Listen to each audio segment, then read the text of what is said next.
I also want to encourage you, if you haven't already, a lot of you in the Global Methodist Church are going to be having annual conferences.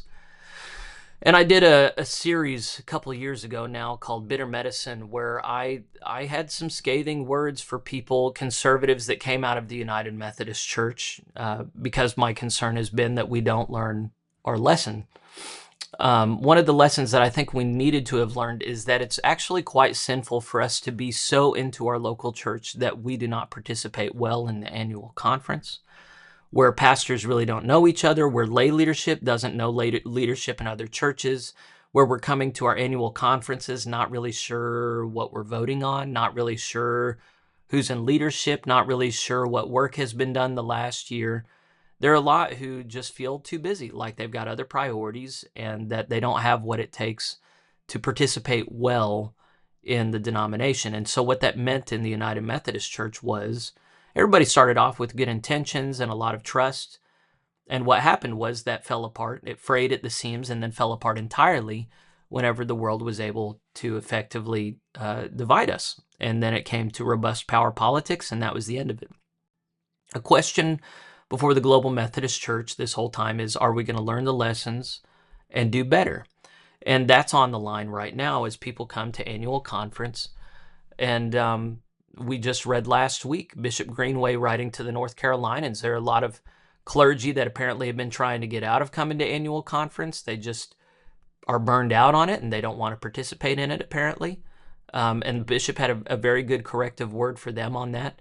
But they're not the only conference. And I've got to admit, I'm jaded as I come to annual conference. I got very fed up with conferences that just have this paternal posture towards their people. They just feel entitled to get what they want because they put the work in.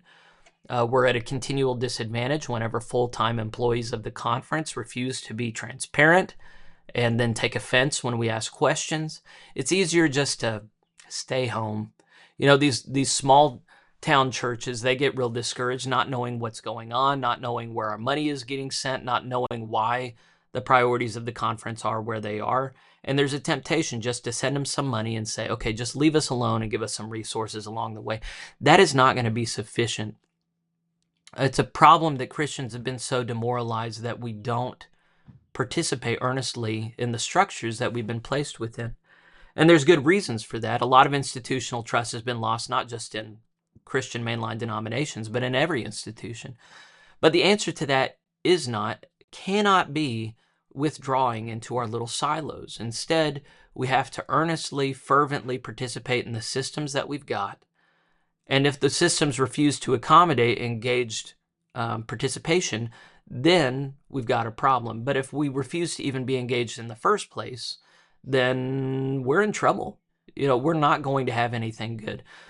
According to the Book of Discipline, Book of Doctrines and Discipline, the GMC and UMC both have conciliar governments. That means they're ruled by council, led by council. It is the annual conference that is the primary leading body in the annual conference. In the general conference, it's the assembled general conference delegates who have to discern these things and do their will. So you have to do your homework if you're going to make educated, informed decisions. Now, I see the temptation right now in the Global Methodist Church being, hey, let's not have all this contention that we had in the United Methodist Church.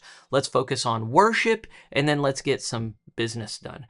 And I'm trying to hear that generously, but sometimes I hear people, and it sounds like, hey, rubber stamp what we do so we can all feel good.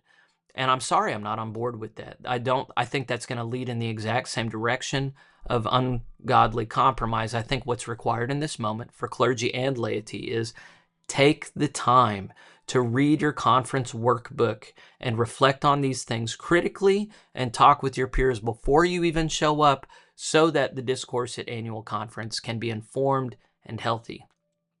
I've been very concerned about annual conferences that haven't been able to put together a conference workbook, and yet they get everybody together and expect to do business. That's not how good business is done. That's how you get knee-jerk reaction, reactive government done. That's not how things should be. You need to make sure in your annual conference, wherever you are, that you're leaning on your leadership to communicate effectively and transparently weeks ahead of time to give everybody a chance to reflect on these things so that when they show up, they have good questions, they have good feedback and pushback. They're going to make you feel sometimes, depending on the conference, depending on what body you belong to. They're going to say, look, we have people thinking on these things all the time. They've been prayerfully engaging this stuff. It is not your role to do that. And that is a misunderstanding of our polity. It is our role to ask questions, to critically review, and then in an informed way, either accept or reject the proposals coming before us. And so one of the ways in which you're going to see this in a very basic sense, I put legislation before the General Conference last year that said that each candidate for ministry needed to be voted on individually in clergy session. And that's so that we can scrutinize each one as is. In the Heartland Annual Conference, we have 4 coming before us for ordination. And it remains to be seen how much review we can do on them as we come together. There will be a defensiveness in many annual conferences. Look, we've been meeting this whole time. We've prayerfully considered these things. It's not really appropriate for you to be showing up last minute asking questions. But the thing is, the reports they've hopefully already typed up and submitted reports to you, they need to speak to all of the things that a normal person would be concerned about in order for making an informed vote. And if they don't speak to those things, then it is our duty to ask questions. And so it's like anything else in life. If you're not willing to put the time in on the front end, you have no right to expect that things will go badly on the latter, or that they will go well on the latter end. So it's like family. It's where we started off today. If I'm not willing to put the energy into my marriage, then I have no right to expect for it to be a healthy marriage or to expect anything good coming out of my marriage in life. So this is the nature of covenant. Covenant means that we invest a lot on the front end and then we reap huge rewards on the back end. But if we're not willing to invest that on the front end, then we're not going to reap anything good. And so what that means is that we insist on having a good, robust conversation. Don't be looking for conflict for no reason. That's absurd. That is not what I'm saying. I'm saying whenever it comes to your budget, and one of the things that I'm going to bring up, I already know. I looked at our budget. The amount of money that we're putting into church planting is small. It's very small. And we're rejoicing that we have more money than we need. We're rejoicing that we're on track to have more money than we need. And we're saying that church planting is a priority, but our dollars are not matching up to that. So right now, I think the dollar amount is $25,000. That's not enough to cover one church planter. We need to be planting churches in Tulsa and Oklahoma City and maybe some other metropolitan areas in the heartland. I think that our budget should be $200,000 at least for such a venture. So anyway, I know that they made informed decisions. I actually spoke with the conference treasurer, really great guy named Brad, but they can still come to conclusions that don't match the priorities of the conference. And there's no way they know the priorities of the conference until we all get together to talk and vote.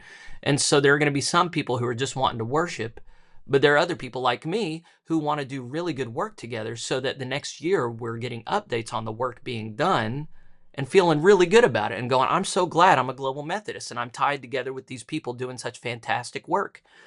That doesn't just magically happen. That takes engagement. So I just want to exhort those of you on the live stream, those watching it later, if you are a lay representative to conference, if you are clergy, if you haven't already, and then get into your conference workbook. If your conference is further away and you haven't gotten your workbook yet, just write a little note to your conference superintendent. Hey, just want to make sure that we are going to be given a conference workbook to consider a couple weeks before we get together, because that has not been the norm.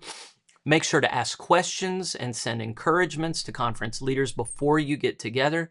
And then if you sense anything is weird, now is the time to bring attention to it, not a year or 2 or 10 down the line. Dysfunction begins small and then it gets bigger. We're given this protective role right now to guard this new covenant body that we have set out with.